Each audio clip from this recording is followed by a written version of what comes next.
하나는 미혹이라고 하죠. 그래서 영어로 하면 temptation 뭐 이런 식으로 이야기하는데 미혹, 유혹 그렇게 이야기합니다. 사탄의 미혹이라고 이야기하는데 그런데 이 미혹이라고 하는 걸 참 구분하기가 어렵습니다. 왜 그렇습니까? 미혹은 가장을 하고 있어요. 가면을 쓰고 있습니다. 그런데 어떤 가면을 쓰고 있습니까? 항상 좋은 가면을 쓰고 있습니다. 예뻐 보이고 좋아 보입니다. 그래서 우리 마음에 끌리는 거죠. 미혹을 어떻게 당하냐? 우리 사회에서 미혹을 어떻게 하는지를 가장 잘 아는 사람들이 보이스피싱 하는 사람들인 것 같아요. 아주 작은 이익 이야기하면서 최근에 안타까운 사연이 하나 있었는데 굉장히 저리로 돈을 빌려준다고 하니까 어떤 앱을 설치하라고 한 거예요. 그런데 그 앱을 설치했는데 그게 사기 앱이었던 거죠. 그래서 딸 시집 보내려고 몇 천만 원 모아놨는데 그걸 다 날려먹은 거예요. 사기꾼들은 우리가 무엇에 미혹되는지 제정신을 못 차리는지 아주 잘 압니다. 그 작은 이익에 미혹되는 거예요. 이단들도 그렇더라고요. 이 신천지만 보더라도 구원이라고 하는 너무나 좋은 것을 가지고 그리고 자기들이 너를 정말 사랑한다라고 하는 진짜 가족이다라고 하는 공동체성을 가지고 사람들에게 다가옵니다.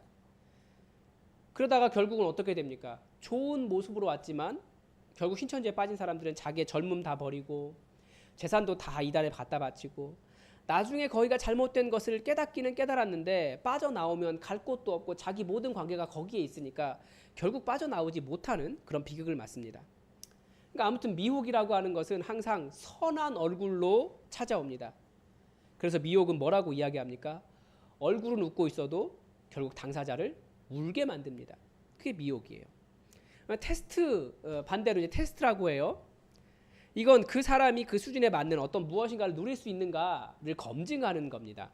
그래서 미혹은 웃는 얼굴로 예쁜 걸로 좋은 걸로 우리 마음에 혹하는 걸로 다가온다면 반대로 테스트는 항상 무거운 짐으로 다가옵니다. 감당하기 싫고 자존심이 상하기도 하고 때로는 불가능해 보이기도 해요. 그러나 그 테스트를 통과하는 사람에게는 반드시 거기에 뭐가 있습니까? 보상이 있습니다. 그 사람이 그것을 누릴 만한 사람이 되었기 때문입니다. 성경에 보면 그런 사람들이 다 성경의 믿음의 영웅들이에요. 요셉이 그렇습니다. 아브라함은 뭐 당연히 말할 것도 없고요. 요셉은 애굽의 노예로 팔려갔어도 하나님을 의지하는 것을 포기하지 않았고 하나님을 경외하기를 포기하지 않았습니다. 그래서 그는 환상을 보는 사람이었고 주인의 아내의 성적인 유혹보다도 여호와 하나님을 더 경외하는 사람이었기 때문에 그가 그런 시험을 통과한 이후에 요셉은 애굽의 총리가 되었습니다. 그래서 굉장히 많은 사람을 살리는 사람이 되었어요. 다윗도 마찬가지입니다. 그는 오랜 시간 사울 왕을 피해 도망 다녔고 정말 하기 싫은 일, 적국의 왕 앞에서 미친 척하면서 침 질질 흘리고 벽에 글씨 쓰면서 그렇게 살아남았어요.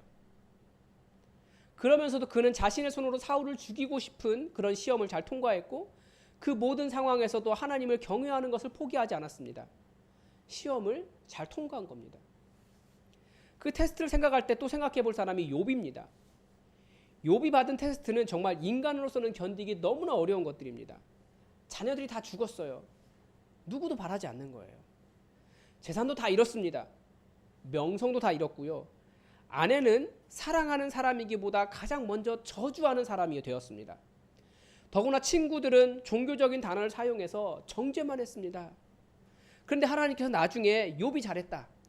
욥조차도 분명히 하나님께 계속해서 뭔가를 했거든요.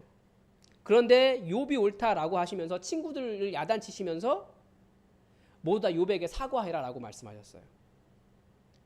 욥이 분명히 하나님께 어떤 불만을 이야기했다니까요. 왜 그러냐고. 근데 욥의 불만은 좀 달랐다라는 거예요. 욥이 무슨 시험을 통과했습니까?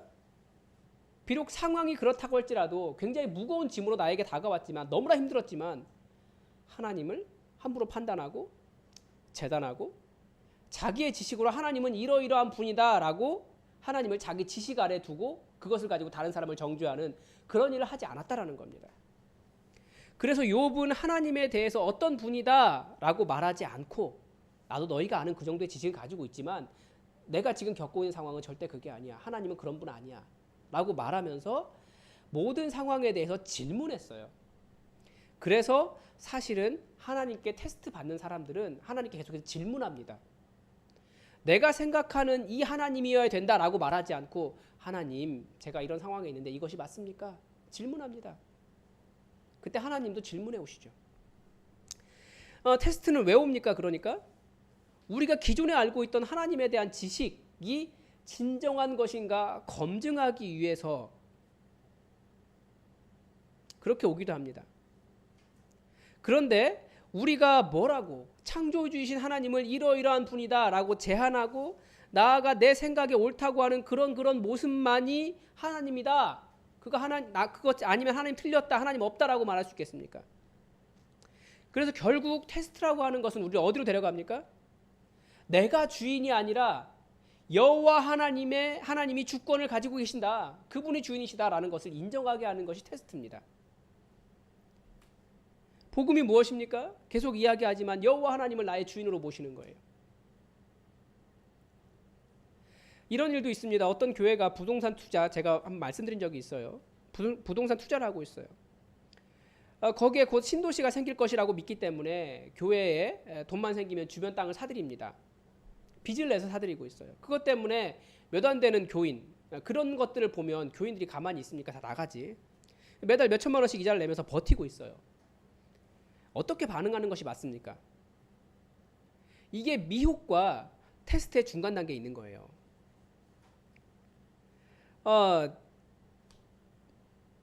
교인들조차도 개발 계획만 발표되면 우리 교회 부자 되는 거야 라고 헛된 꿈을 꾸고 있지만 미혹과 하나님의 테스트를 딱 잘라서 구분하기가 굉장히 어려운 것이 이겁니다. 같은 시험이라고 할지라도 어떻게 반응하느냐에 따라서 그것이 미혹이 되어버립니다. 걸려 넘어지는 것이 되는 거죠. 그러나 또 어떻게 반응하느냐에 따라서 그것이 하나님께서 주신 테스트가 되어서 나중에 그것을 극복하고 더 놀라운 하나님의 복을 받을 수 있는 기회가 될 수도 있습니다. 어떻게 해야 될까요? 우리에게 밝은 얼굴을, 정말 예쁜 얼굴을 띠고 있는 돈을 포기하고 복음을 전해야 하는 일에 집중하는 것이 필요했다라는 거죠. 그래서 때로는 미혹과 이 테스트는 종이 한 장 차이고 동전의 앞뒷면과 같아요. 뗄래야 뗄 수 없는 거죠. 우리의 반응의 문제라는 거예요. 그런데 오늘 본문에 보면 하나님께서 아브라함을 부르셨습니다. 1절에서 부르시는 이유를 뭐라고 말합니까? 그 일 후에 하나님이 아브라함을 시험하시려고 그를 부르시되. 그러니까 하나님께서 아브라함을 부르신 이유가 시험하시려고 부르셨다라는 거예요. 정말 무거운 짐을 주셨습니다. 어떻게 하라고? 2절에 여호와께서 이르시되 내 아들, 내 사랑하는 독자 이삭을 데리고 모리아 땅으로 가서 내가 내게 일러준 한 산 거기서 그를 번제로 드려라. 이건 엄청난 시험이에요. 이 본문은 성경을 읽는 사람들에게 계속 굉장히 곤란한 내용입니다. 성경은 분명히 인신제사를 금지하고 있습니다. 그런데 하나님께서 마치 우상처럼 인신제사를 요구하셨고 또 믿음의 조상 아브라함은 자기의 아들을 바치려고 했습니다. 사사기에도 그런 경우가 한번 나오죠. 입다의 딸을 인신제사로 드린 예가 나옵니다. 그런데 성경의 분명한 기준은 인신제사를 금지하고 있어요. 그건 소중한 것을 드린 것이 아니라 하나님을 이상하고 잔인한 신으로 만드는 매우 나쁜 행동이었습니다. 그러면 하나님은 왜 아브라함에게 이 인신제사를 요구하셨을까요? 이게 말 그대로 시험인 거죠. 우리가 일반적으로 생각할 때 아브라함이 100세의 아들 이삭을 얻고 하나님을 잊어버리고 아들만 예뻐하니까 하나님께서 질투하셔서 그렇겠습니까? 절대 그럴 리가 없습니다. 그게 아니라는 거예요. 그러니까 테스트든 미혹이든 어떻게 반응하냐의 문제인데 그것을 주시는 이유는 그것은 우리가 넘어가야 할 산이기 때문에 그렇습니다. 이 넘어야 할 산 이야기하면 우리는 무조건 정복으로 생각하는데 정복이라기보다는 믿음으로 반응하는 거죠. 그 일을 통해서 하나님의 뜻과 하나님의 마음을 헤아리고 믿음과 사랑의 반응을 하기를 바라는 겁니다. 그리고 그것이 진정한 반응이기를 원하시는 거예요. 아브라함이 아들을 데리고 모리아 산으로 갈 때 아브라함의 마음이 어땠을까요? 그것도 하루 길도 아니고 3일 길이더라고요. 거기에 그렇게 3일 길이나 걸어갈 만한 길이 있는지 싶어요. 그 정도의 거리인가. 사실 그 정도 안 됐을 것 같은데요. 굉장히 천천히 갔던 것 같아요. 왜요? 빨리 가면 아들 빨리 죽여야 되잖아요. 제가 보기엔 정말 천천히 갔을 것 같아요. 아들에게 자신을 번제로 드릴 나무를 짊어지게 하면서 아브라함은 무슨 생각했을까요?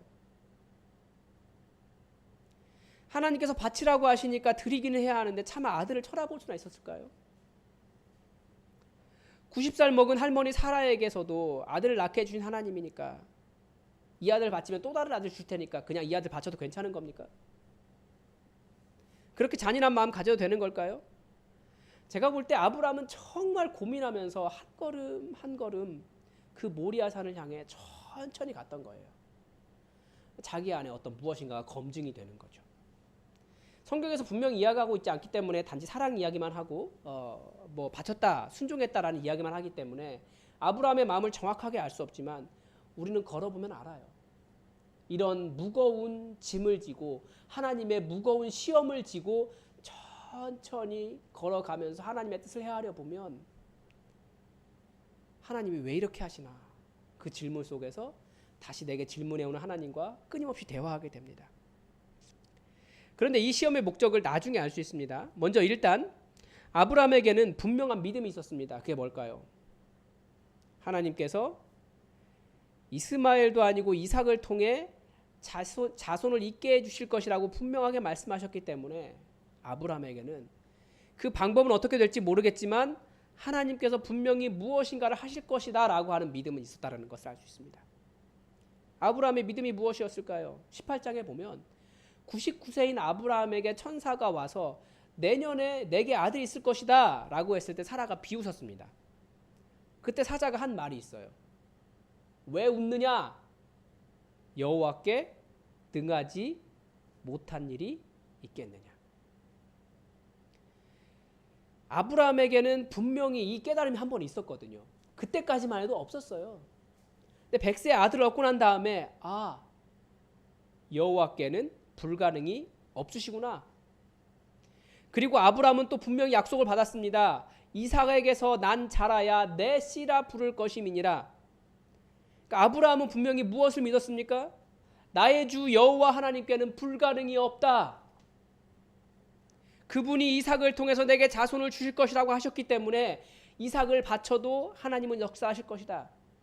아마 그 3일의 여행길 동안에 분명히 그 믿음을 계속 새겼을 거예요. 인간의 입장에서는 불가능하지만 하나님에게는 가능이다라고 하는 것을 믿고 번제할 어린 양은 하나님이 자기를 위하여 친히 준비하시리라 아브라함은 생각했다라는 거예요. 그러니까 하나님은 아브라함이 정말 하나님을 믿는지 시험하신 겁니다. 그리고 그 믿음이 분명히 여러 가지로 믿죠. 안 믿겠습니까? 그런데 그것이 더욱더 진심이 되도록 하나님은 그를 시험 안으로 끌고 가셨습니다. 그리고 그것을 통과하게 하신 거죠. 그리고 믿음 안에 무엇이 있습니까? 여기서 보면 인격성이 있어요. 우리 계속해서 이 인격성을 잊어버리면 안 됩니다. 이런 아브라함의 믿음을 기계적이라고 생각하면 안 됩니다. 그러니까 믿음을 단순히 무조건적인 복종 그렇게 생각하는 경우가 있습니다. 그냥 하면 되지. 그런데 하나님은 그런 마음 없는 기계적인 반응을 요구하시는 것이 아닙니다. 그건 믿음이 아니에요.